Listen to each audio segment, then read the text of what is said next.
a symbol that actually people could seize control of their own fates. People could defy authority, and they could get away with it. Bonnie and Clyde on American Experience.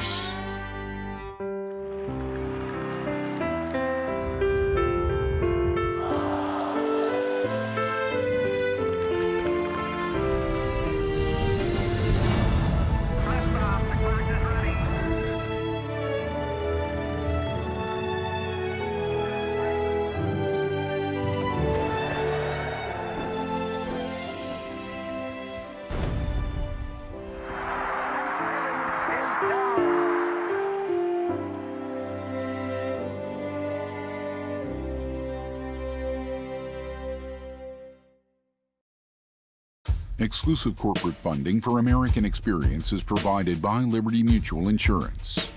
American Experience is also made possible by the Corporation for Public Broadcasting and by contributions to your PBS station from viewers like you. Thank you.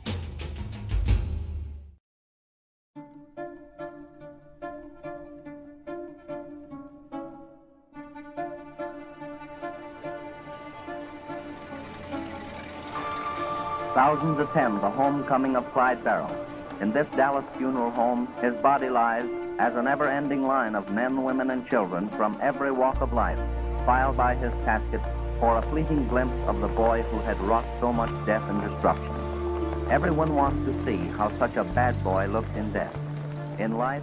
Over 3 days in May of 1934, throngs of onlookers flocked to 2 Dallas funeral homes, hoping to catch a last glimpse of the outlaws, Clyde Barrow and Bonnie Parker. My dad said there was just lines and lines of people. They were mobbing the place. They couldn't have a decent funeral because everybody was just crowding around taking souvenirs. Clyde's body is borne to the grave. He died at the hands of the law. My grandpa went down to the funeral home to Clyde's viewing. It was probably a little bit of excitement for them. He was only one of thousands. 3 miles across the city from where Clyde's body lay, lies the body of Bonnie Parker, and here the crowd is even greater. Bonnie and Clyde had been on a 2-year crime spree that left a trail of dead bodies in their wake. They were little more than a local curiosity until photos of the couple were discovered at a crime scene in 1933. Overnight, the country became transfixed by the scandalous images, press accounts of improbable escapes, and their illicit romance. Bonnie and Clyde, who people are sort of making up stories about or getting sightings of, all of a sudden there are pictures, there are guns, and there's evidence. It was a nonstop soap opera. Everybody was tuned into the radios, everybody was reading the papers, and actually it was almost like they were rooting them to get away. Bonnie and Clyde would join the ranks of other celebrity gangsters like John Dillinger, Pretty Boy Floyd, and Babyface Nelson, so-called public enemies who emerged out of nowhere during the Great Depression to capture the country's imagination. In a world where there was very little to get excited about in summer 1933, Bonnie and Clyde were pretty big news. Everybody was talking about the criminals, the bad guys. But Clyde and Bonnie had the one thing the others didn't, the whole true romance and the sexy scandal. Bonnie and Clyde's notoriety would force them to take even greater risks to remain free and on the open road, as law enforcement's hunt was kicked into overdrive. There wasn't going to be any arrest or any trial. It was going to be an execution.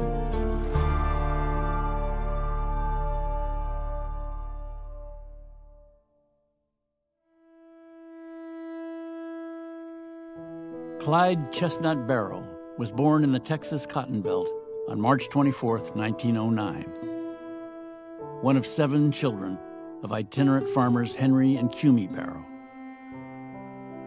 By 1925, the whole Barrow clan had followed a wave of other farmers who were flooding cities in search of work. With all their worldly possessions packed into a horse-drawn cart, the Barrows settled on the outskirts of Dallas, in an impoverished backwater known as the Devil's Back Porch. Clyde Barrow grew up in an unincorporated slum so poverty-stricken we couldn't imagine it today. And there's a campground right on the west bank of the Trinity River. And it's mostly mud, and there's one well, there's a few outhouses, and this is where the indigent lived. My grandfather and grandmother, they were just poor people trying to survive. And they camped out there in just that wagon, that little mule, and that's how they lived. No money, no food, just poor as you could be. So from the time this kid can really think, all he knows is there's no hope. This is it. I'm going to be poor, I'm going to be hungry, I'm going to be put down the rest of my life. Clyde chafed at the prospect of a life of poverty. Though he was slight, 5 feet 6 inches, never more than 130 pounds, Clyde was bright, energetic, and a dreamer. He saw what he wanted just across the river in Dallas, a prosperous city with skyscrapers, endless entertainment, and streets lined with high-end shops. Dallas exposed Clyde to a life that was far beyond his grasp. He had dreams, you know, he wanted to do something rather than be poor the rest of his life. He hated poverty, and he hated looking like poverty. With a taste for expensive suits and little interest in honest work, Clyde Barrow picked up the bad habits of his older brother, Buck, who had already settled into a life of petty crime.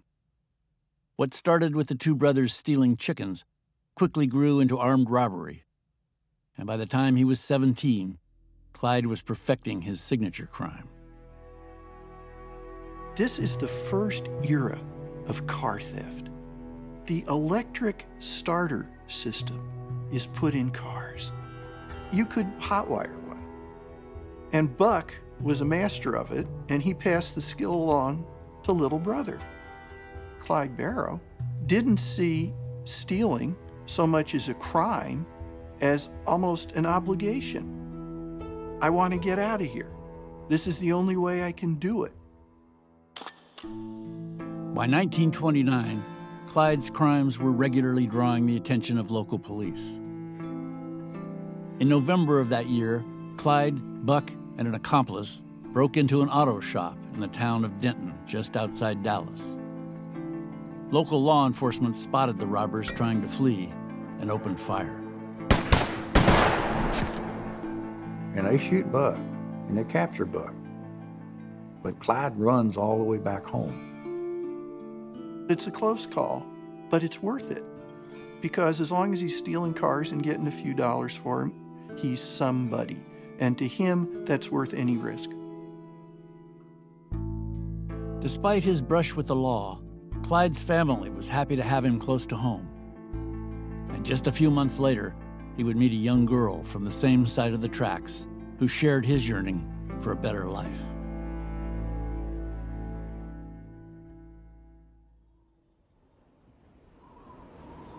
Smack dab in the middle of Texas, in the small town of Rowena, Bonnie Elizabeth Parker was born on October 1st, 1910.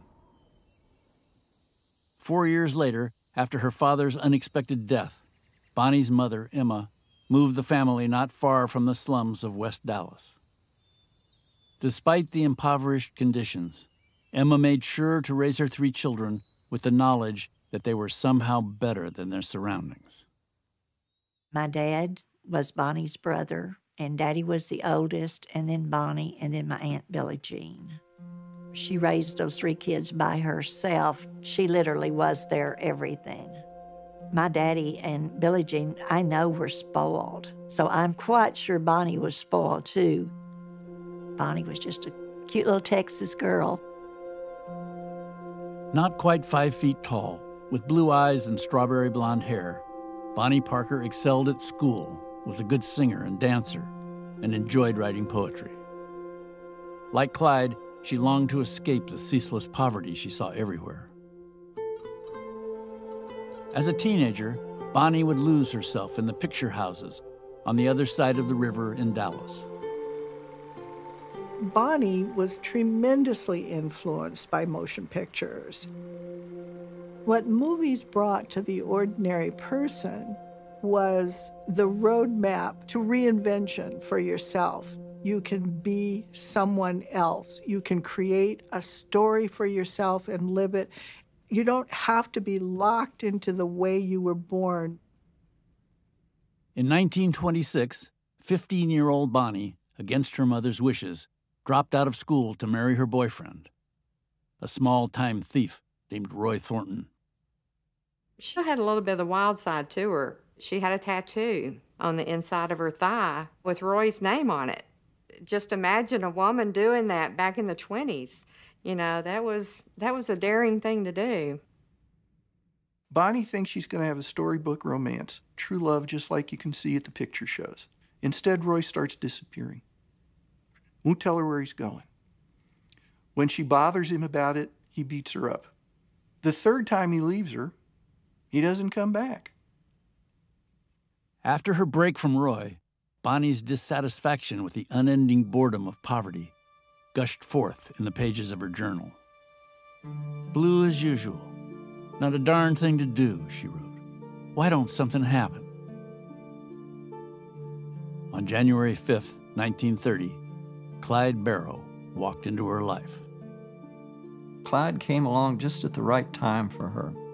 This guy with a new car that's stolen, but so what? It's a new car, and he's dressed in these fine clothes, and he's got lots of money, and he's got a good line, and he's got a great smile, and it just worked. Buster, her brother, Buster told me, he said, little Ted, he says, when those two saw each other, he said, you could see the sparks fly right there.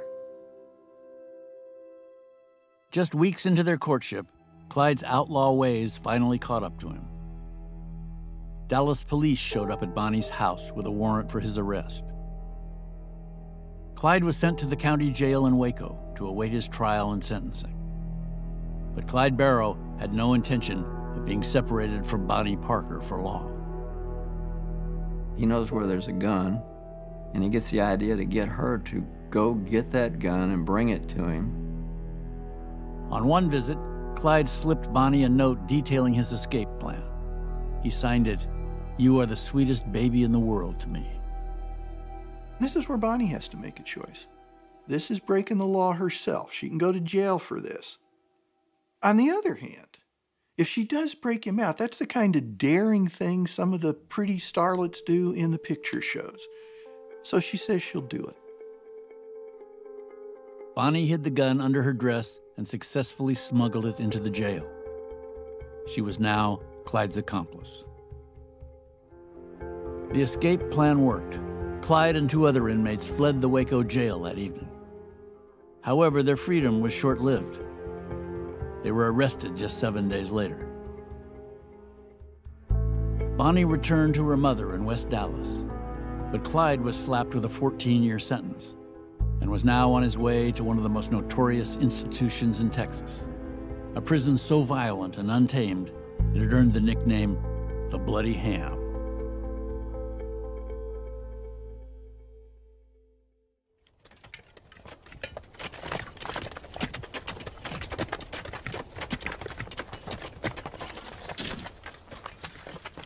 When Clyde Barrow goes to prison, he's going into a state prison system that is not meant to rehabilitate prisoners.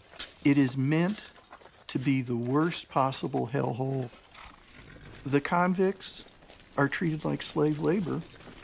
They work all day long under the supervision of armed guards on horseback. They're given no break besides maybe 5 minutes for a cup of water and a crust of stale bread. They're beaten for the slightest transgression, and sometimes they're beaten for no reason at all.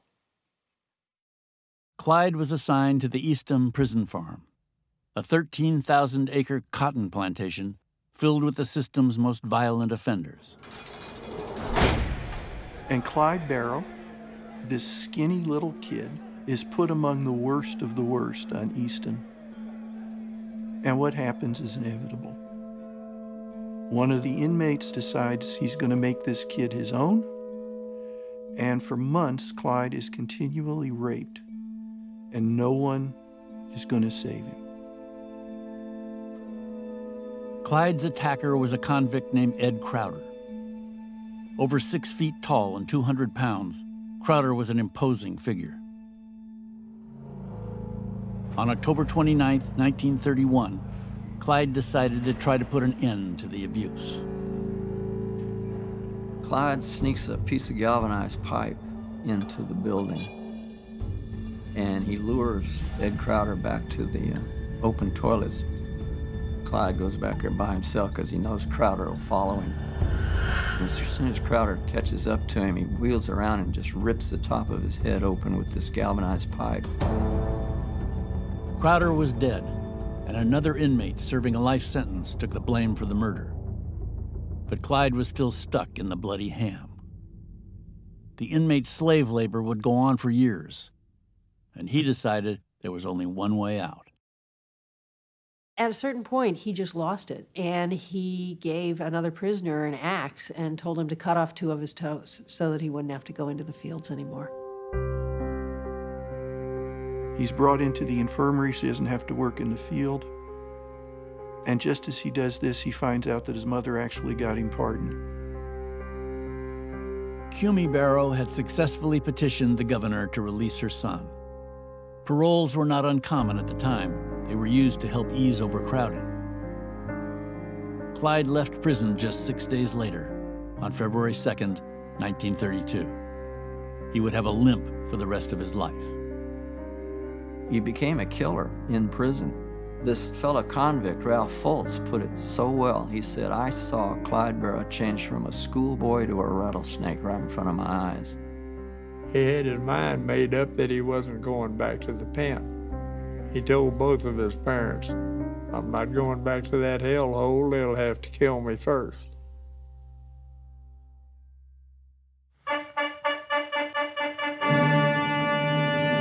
He's somebody. He's in the big town doing things in a big way.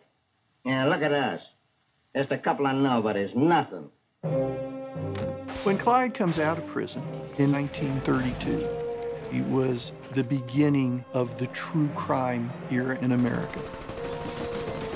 The Depression is still there. It's still awful. People are poor all over the country. People are suffering. So many Americans think of the government, the police, the banks as the villains. Those elements created the perfect audience. Everybody was talking about the criminals, the bad guys, and not in any sense being derogatory. The gangster figure represented somebody at the bottom of the social scale, condemned to a life of nothing, who did not accept that as their fate, and who found a way to change it, which was through violence.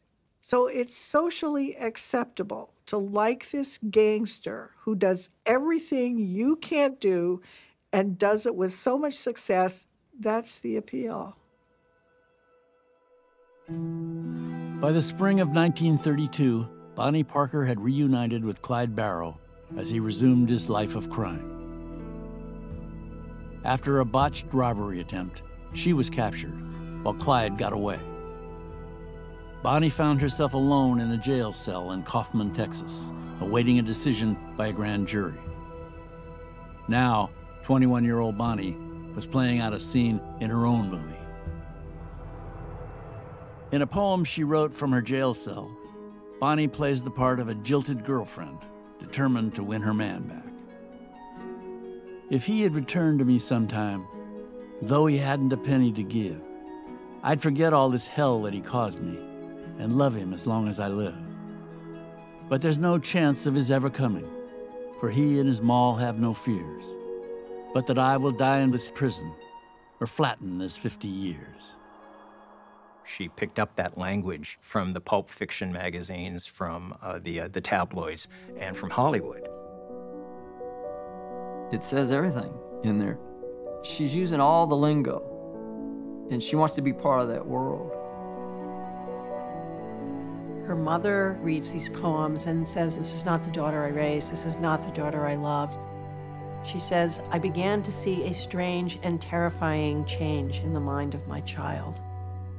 Bonnie has made a switch to investing in this persona in which what honor means is to stick to your man no matter what. In June, a Kaufman grand jury set Bonnie free, unwilling to believe that any woman would choose to accompany criminals of her own volition. Just days after her release, Bonnie did just that.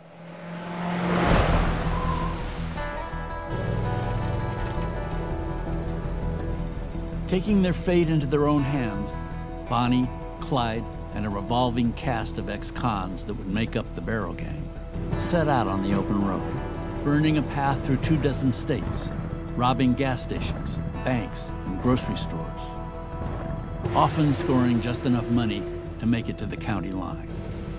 They had to go to places where they weren't known, where they could more easily commit crimes. Once they committed those crimes, they would move as quickly as possible to get far away. From Dallas, they would go up through Oklahoma and Missouri. Clyde loved hitting banks in Iowa. They would go as far as Indiana, one case all the way to Ohio. They once even did a western trip out to New Mexico. He told his mom, he said, "Mom," he says, "all the money in the world is not going to make me free." So all he was interested was getting down the road and live another day. There was no incentive for him to go straight whatsoever, whereas he actually knew he was good at crime. He was good at stealing things. He was really good at driving. He was good at stealing cars. Fortunately for Clyde, Ford had just introduced the V8 engine, creating the most powerful car in mass production. With 300,000 miles of newly paved highway stretching before them, and small-town cops ill-equipped for a chase, Bonnie and Clyde were hard to catch. There were days when Clyde stole 4 cars. And he prides himself in stealing only the best, most powerful cars. And those Ford flathead V8s could flat out move. I mean, Clyde could and did often escape because he could go 70, 80, 90 miles an hour, and the law is chugging along at 35 miles after him. My father said that you chased him, Clyde, and it looked like that little Ford would coil up like a snake and launch. And he said every time it launched, he'd gain about 100 yards on you. And he said after 4 corners, forget it, you're not gonna find him, he's gone. Though Clyde would later tell his family that he always preferred to run rather than fight, he was preparing for both. He amassed an arsenal, including his gun of choice, the massive Browning automatic rifle, or BAR, complete with armor-piercing bullets. National Guard armories were all over the states. Clyde, on a regular basis, would break in and steal the Browning automatic rifles, the fancy pistols, the good weapons. These weapons were not made available to local law enforcement officials. So if the Barrow Gang was ever in a situation where for some reason they couldn't outdrive pursuit, they would always be in a position to outshoot them. What started out as a joyriding romance on the open highways slowly took a darker turn as Clyde began to deploy his deadly force more readily. Clyde could change at the snap. If you hemmed him up, or if you snapped on him first, you had a war on your hands, and the little man knew how to wage war. Clyde Barrow and his gang were responsible for the deaths of 4 men from April 1932 through January 1933. Eugene Moore, an undersheriff in Stringtown, Oklahoma, was gunned down at a community dance. Doyle Johnson was shot in front of his family on Christmas Day, trying to prevent Clyde from stealing his car. Clyde killed Malcolm Davis, a Fort Worth deputy, with a shotgun blast at point-blank range. Killing an officer of the law meant that if caught, Clyde would surely face the electric chair. I remember his sister asking Clyde how he felt now that he killed someone. He said, "Sis, it makes me sick to my stomach." He said, "They've got guns, I've got guns. You know, they're trying to kill me, and I'm trying to just get away." He says, "I feel bad. It makes me feel sick that I had to take a human life." He said, "But it was them or me." Clyde has a certain personal justification system. From Clyde's perspective, it was simply him reacting to a situation that he couldn't help. From his perspective, he was doing what he had to do. Remember, Clyde says he's never going back to prison. This means if there's a deputy standing between him and freedom, that deputy's going to go.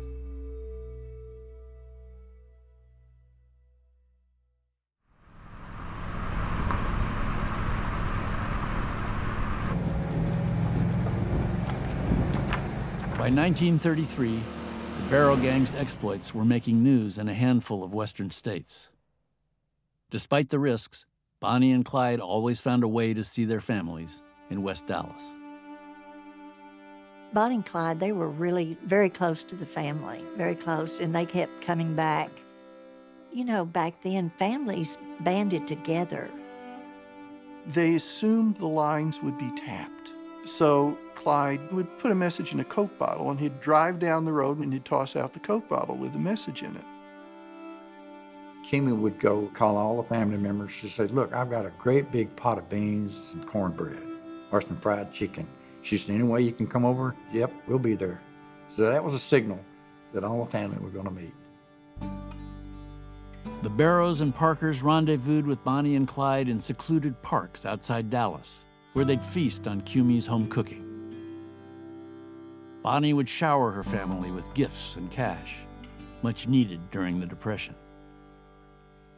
Her mother, Emma, pleaded with her to give herself up, and even Clyde tried to convince Bonnie to leave him. You know, Clyde tried to get her to leave. And he said, they're not after you, they're after me. And they're after me to kill me. But she wouldn't do it. And I guess he admired that in her.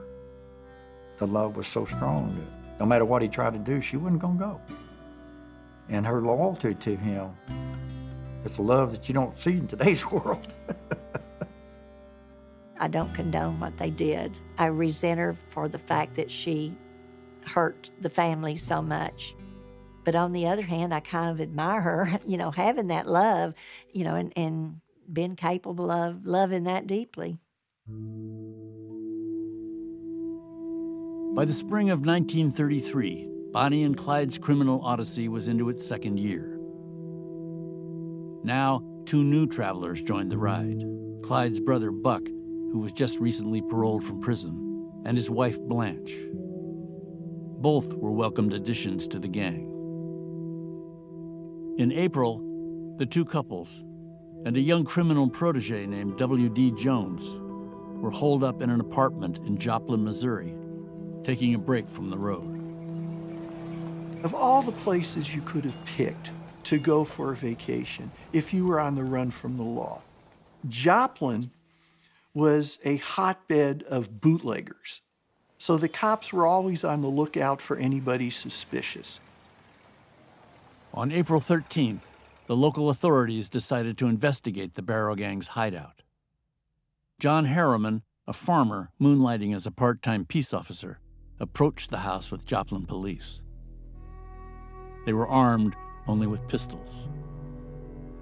Here are these Joplin cops thinking we're going to bust a couple of bootleggers. And instead, as one of them swings a car up to block the driveway so no one can get out, through the actual garage door comes this blast of powerful gunfire. And of course, it's the Barrow Gang. If you're in a gunfight and all you got is a little pistol and you hear that BAR go off, you know that it's time to go home. Harriman died at the scene.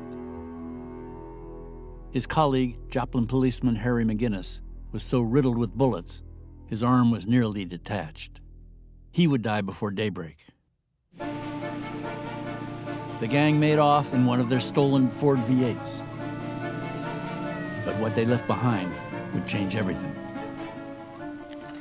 After the gunfight at Joplin, because the group had to leave so fast, they left everything, clothes, jewelry, weapons, and a couple of rolls of unprocessed film. And on this roll of film, there's some pictures of Bonnie Parker holding Clyde at gunpoint with a rifle, and the best picture of all.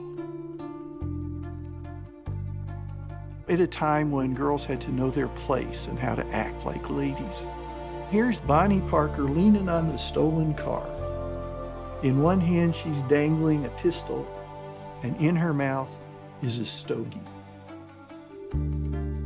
She always hated that picture. Of course, it was never intended to be published. None of those photos were.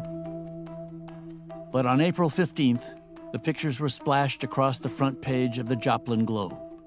And soon, the images of Bonnie, a gun-toting, cigar-chewing sexpot, and Clyde, her handsome leading man, were appearing in newspapers and magazines across the country. You have local reporters who are AP or UPI runners who jump on the story and are trying to sell the story. So it becomes a reason to read the newspaper. They became a symbol that actually people could seize control of their own fates. People could defy authority, and they could get away with it. The legend of Bonnie and Clyde was born. With the photos, the duo went from two-bit Texas hoods to mythic outlaws. They came at a time when you can really literally say a lot of Americans needed them. It's this whole Romeo and Juliet, illicit romance, a little spice, a little soap opera drama at a time when the country's desperate for entertainment. Their cultural timing was absolutely perfect.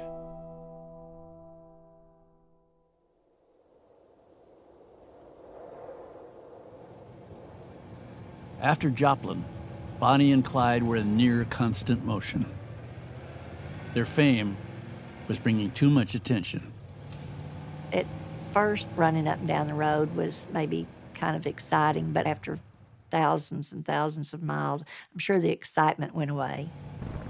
Don't you know that they had to be the loneliest people? That had to be such a lonely life, you know, and to know that they're just another country road when you got through with that one. A lot of people say it was glamorous. No, I don't think living in a car and bathing in rivers and eating out of a sardine can is a way of life. They were just trying to stay alive. That's all they were doing, you know, just existing. One night in early June 1933, just outside the small town of Wellington, Texas, Clyde's legendary driving skills finally failed him. Clyde's coming in on the new road, but it ends, and there's a detour to the old road to use the bridge that's in place. Clyde's driving so fast he doesn't see it. The car flips over, catches fire. It's a wonder they weren't all killed right there. Clyde was thrown from the car, but Bonnie was trapped in the burning wreckage. With the help of a nearby family, Clyde eventually freed her. Bonnie's right leg had been horribly burned. The farm family comes to try to get everyone out, and they manage to save Bonnie's leg by rubbing in baking powder and grease into it. But after this, Bonnie Elizabeth Parker is a cripple. When police arrived to investigate, Clyde commandeered their car and kidnapped the two officers, eventually setting them free 50 miles down the road. Bonnie and Clyde headed east for a rendezvous with Clyde's brother, Buck, in Oklahoma. Back on the road, Clyde ducked into small towns to pick up bandages and salve for Bonnie's burns. Can you imagine the pain that she went through and not being able to go to a hospital or anything? He could have brought her home and dumped her and gone on his way. You know, I think both of them were dedicated to each other because he took care of her. And if you ever wanted proof of that absolute, complete commitment, it's at this moment. And of course, this is also the time when it all starts to go downhill from there.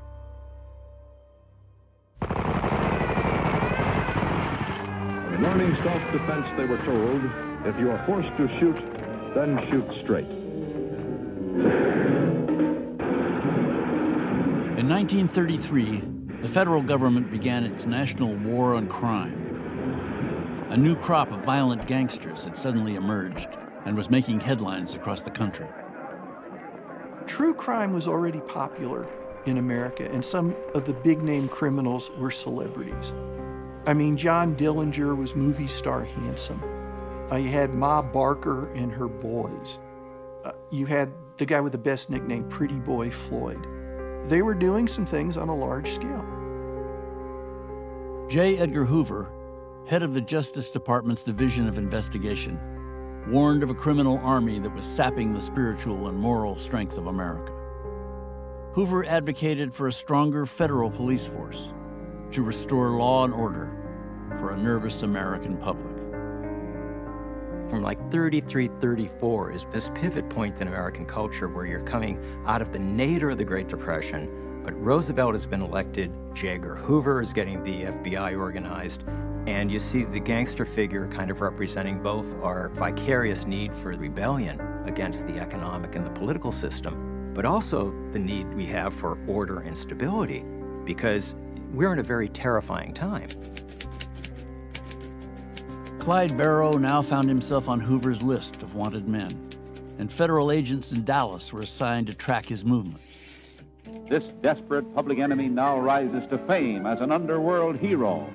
But it was the bank robber John Dillinger who was the centerpiece of Hoover's crusade, commanding no less than 38 agents alone. To a vicious man killer. The Barrow gang was in no way up there at the top level.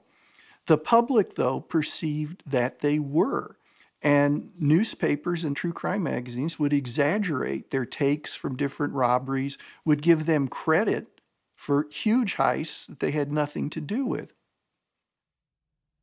Despite what the press was writing, the Barrow gang remained very much a problem for local police, who had spent a year chasing the crime duo across multiple states. If they wanted to stop Bonnie and Clyde, they'd have to match their firepower.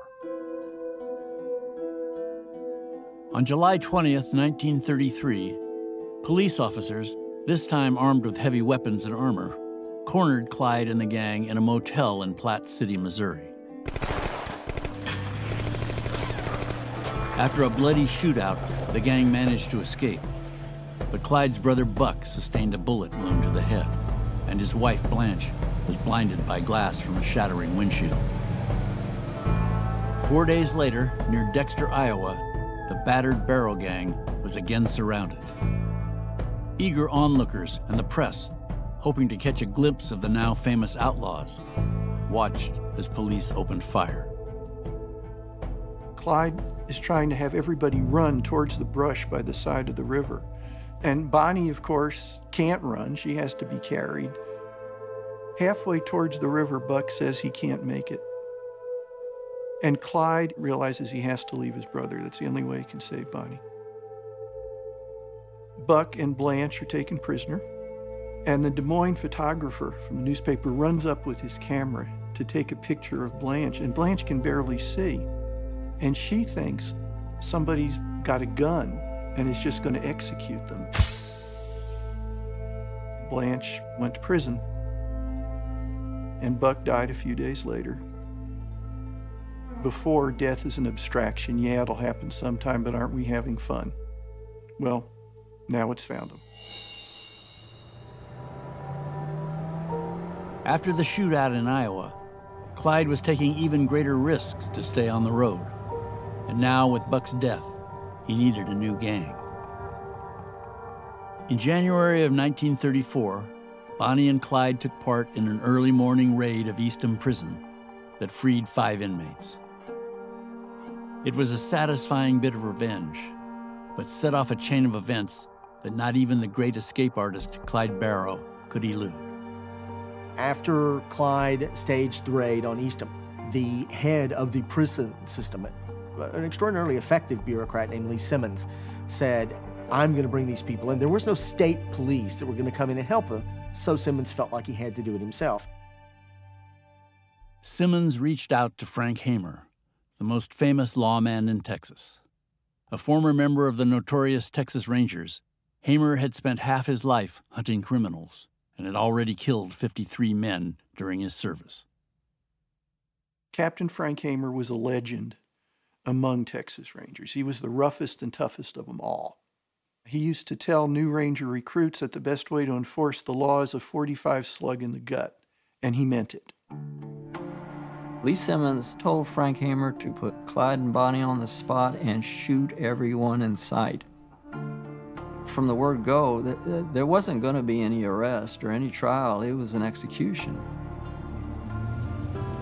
Hamer set out on the road in a rented Ford V8, meticulously retracing Bonnie and Clyde's path, looking for a pattern to their travels, or for anyone willing to give them up.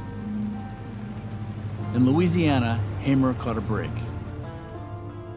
The family of a fugitive named Henry Methvin, whom Clyde had just busted out of Easton Prison, wanted to cut a deal. Clemency for their son in exchange for Bonnie and Clyde.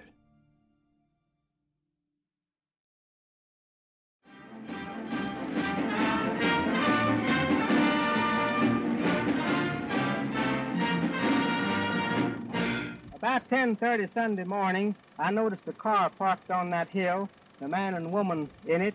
In May of 1934, a newsreel played before feature films across the country, detailing the cold-blooded killings of 2 Texas motorcycle officers. In it, an eyewitness claims to have seen a man and a woman step from a car to deliver the death blows. One was standing on either side of the car.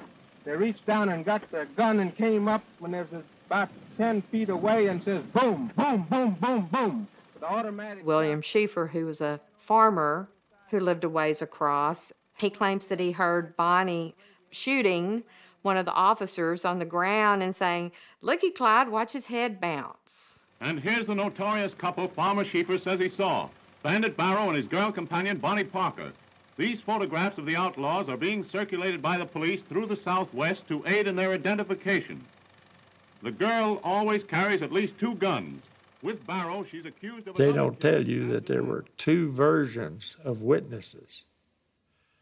One was old man Schieffer, who was at his house that was 3/4 of a mile across the valley. Right at that orchard. And then you've got another couple. They looked up the road in time to see a tall man and a smaller man shoot them. The tall man was Henry Methvin, the smaller man was Clyde. Henry Methvin was traveling with Bonnie and Clyde on Easter Sunday when the trio pulled over to rest near Grapevine, Texas. When the officer pulls up on the hill, Henry Methvin notifies Clyde. He says, "Hey, look, it's the police." Clyde says, "Let's take them." Knowing Clyde and some of his escapades, it probably meant that he wanted to kidnap him. He wanted to take him on a ride like he had done with others. But Henry Methvin didn't take it that way. He thought it meant to kill him, and so he started shooting. Despite the shooting, Henry Methvin's role in the Grapevine murders seemed to be overlooked. This plan to pardon Henry Methvin was already in the works in the state of Texas if he helped bring him in over in Louisiana. And now he's involved in this double murder, and there's a clear attempt to hide the fact he was there at all and to replace Methvin with Bonnie.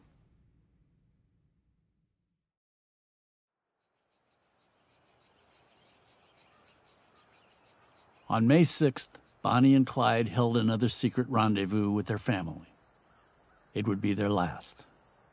Their criminal exploits had taken a toll not only on themselves, but everyone around them.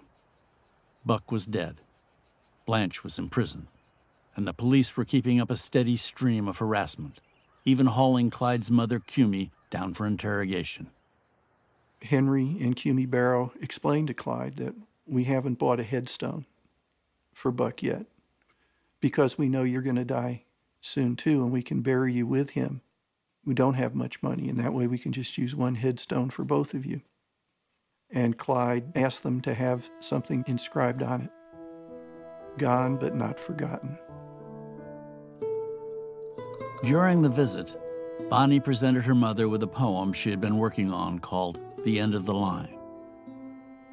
Over the course of 16 stanzas, it tells the story of the couple's life on the run. They don't think they're too smart or desperate. They know that the law always wins. They've been shot at before, but they do not ignore that death is the wages of sin. Someday they'll go down together. They'll bury them side by side. To a few, it will be grief. To the law, a relief. But it's death for Bonnie and Clyde.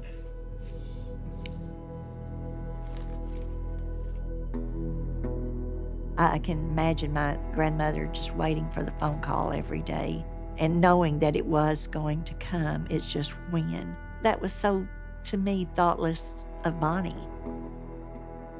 There's no doubt about it. Clyde Barrow knew exactly what he was doing. Bonnie Parker knew exactly what she was doing. And they wanted to be there all the way up to the bitter end. In mid-May, Bonnie and Clyde were in Louisiana. They had plans to meet Henry Methvin at his parents' home on Wednesday, May 23rd at 9 a.m. The trap was set. Frank Hamer had assembled a posse that included deputy sheriffs of Dallas County, Ted Hinton and Bob Alcorn, and other officers from Texas and Louisiana. Armed with automatic rifles and heavy-gauge shotguns, the posse took their place, hidden in the brush along Highway 154, the only road Clyde could take to the Methvin house. To make sure the couple didn't speed right by, Henry's father, Ivy, pretended his truck had broken down on the side of the road. If Clyde had come down through there driving the way he normally did at 70 to 90 miles an hour, they'd have had a skeet shoot. If you're on the bluff, you can see almost half a mile down the road to see who's coming. But if you're in a car coming that way, you can't see anything ahead of you at all. Around 9:15 a.m., the posse could hear the high-pitched whine of a Ford V8 barreling down the road. Clyde took the bait and slowed to help out Ivy Methvin. And Prentice Oakley, the deputy from Bienville Parish, he popped off the first 2 rounds and hit Clyde right in the head. Clyde's foot slips off the clutch, the car goes idling off up into the ditch. Ted says one thought ran through everyone's mind. This clown's gotten out of 11 traps before now. Is this number 12? And with that, everybody unloaded. They unleashed an incredible volley that basically shredded that car and the people in it. The shootout lasted only seconds, but in the end, the car was riddled with more than 150 bullets.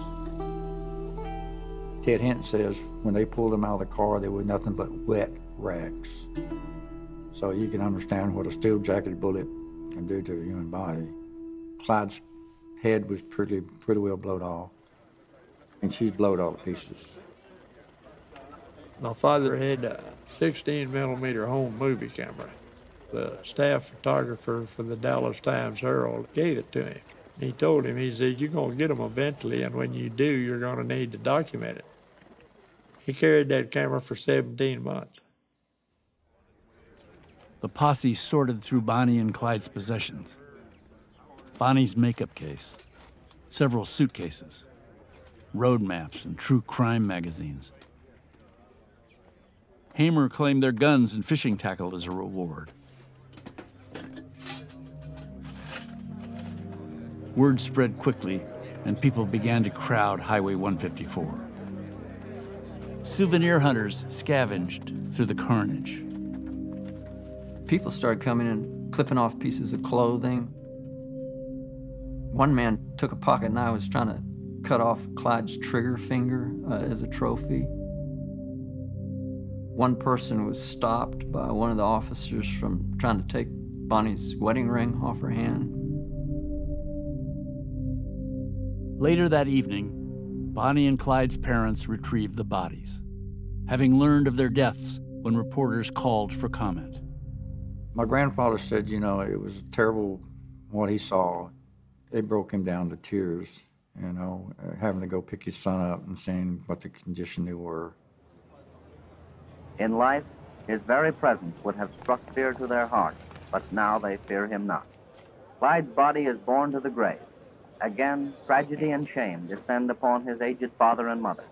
Like his brother, Back in Dallas, the spectacle of Bonnie and Clyde's demise drew tens of thousands of onlookers, all of them anxious to catch a last glimpse of the outlaw lovers they had read so much about.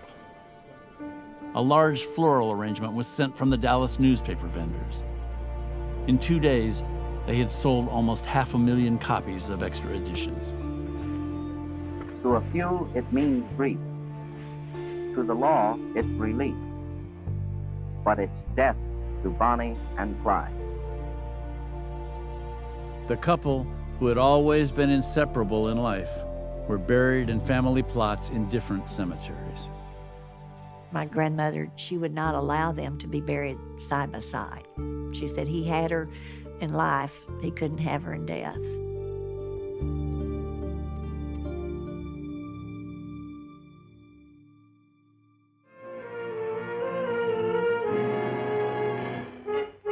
Full stop for these criminals, dead ones.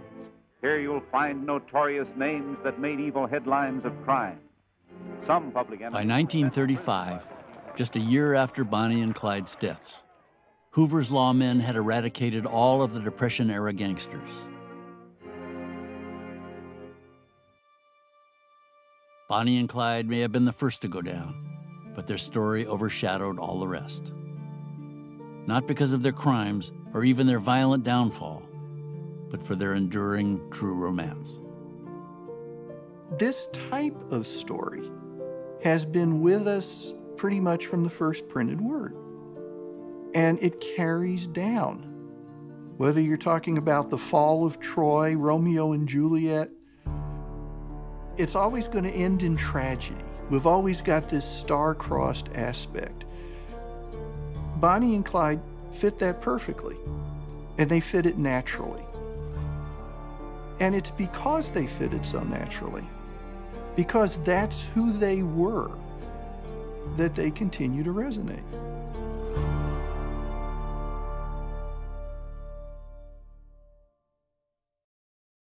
Exclusive corporate funding for American Experience is provided by Liberty Mutual Insurance.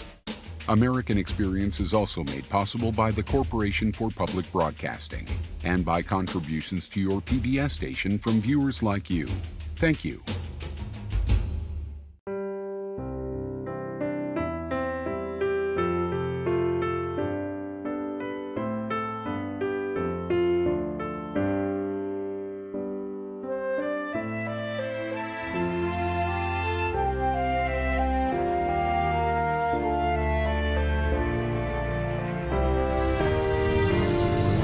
There's more American Experience online at pbs.org, where you can find out how to join the discussion on Facebook and Twitter. American Experience, Bonnie and Clyde is available on DVD. To order, visit shop. Like John Dillinger, Pretty Boy Floyd, and Babyface Nelson. So-called public enemies who emerged out of nowhere during the Great Depression to capture the country's imagination. In a world where there was very little to get excited about in the summer of 1933, Bonnie and Clyde were pretty big news. Everybody was talking about the criminals, the bad guys. But Clyde and Bonnie had the one thing the others didn't, the whole true romance and the sexy scandal. Bonnie and Clyde's notoriety would force them to take even greater risks to remain free and on the open road, as law enforcement's hunt was kicked into overdrive. There wasn't going to be any arrest or any trial. It was going to be an execution.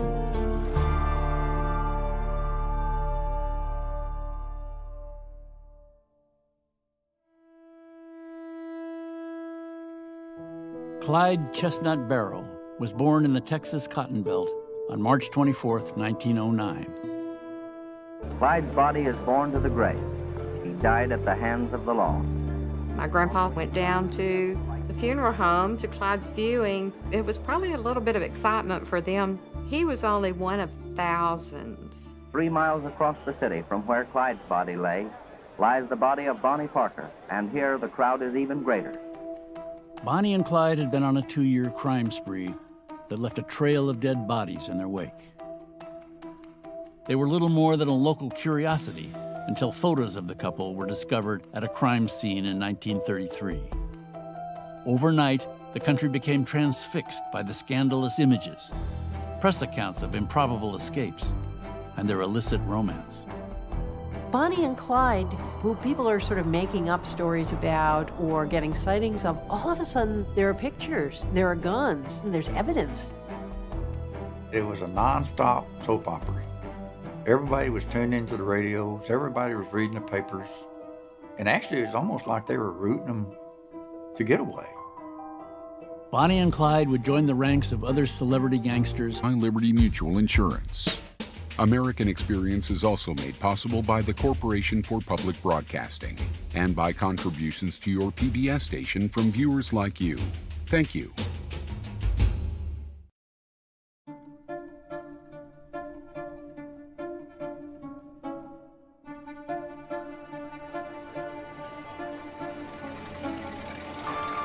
Thousands attend the homecoming of Clyde Barrow. In this Dallas funeral home, his body lies as an ever-ending line of men, women, and children from every walk of life file by his casket for a fleeting glimpse of the boy who had wrought so much death and destruction. Everyone wants to see how such a bad boy looked in death. In life, over 3 days in May of 1934, throngs of onlookers flocked to 2 Dallas funeral homes, hoping to catch a last glimpse of the outlaws, Clyde Barrow and Bonnie Parker. My dad said there was just lines and lines of people. They were mobbing the place. They couldn't have a decent funeral because everybody was just crowding around taking souvenirs.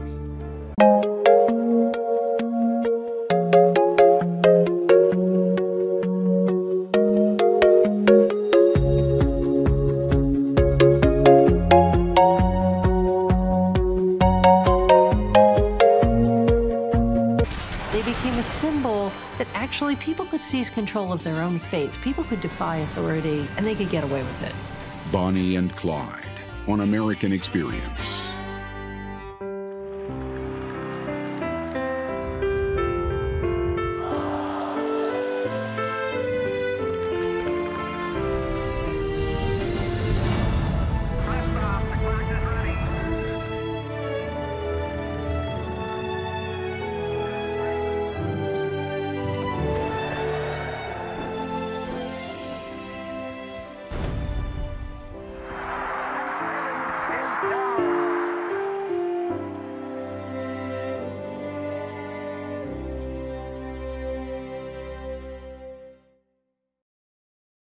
Exclusive corporate funding for American Experience is provided by one of 7 children of itinerant farmers Henry and Cumie Barrow. By 1925, the whole Barrow clan had followed a wave of other farmers who were flooding cities in search of work. With all their worldly possessions packed into a horse-drawn cart, the Barrows settled on the outskirts of Dallas, in an impoverished backwater known as the Devil's Back Porch. Clyde Barrow grew up in an unincorporated slum, so poverty-stricken we couldn't imagine it today. And there's a campground right on the west bank of the Trinity River, and it's mostly mud, and there's one well, there's a few outhouses, and this is where the indigent lived. My grandfather and grandmother, they were just poor people trying to survive. And they camped out there in just that wagon, that little mule, and that's how they lived. No money, no food, just poor as you could be. So from the time this kid can really think,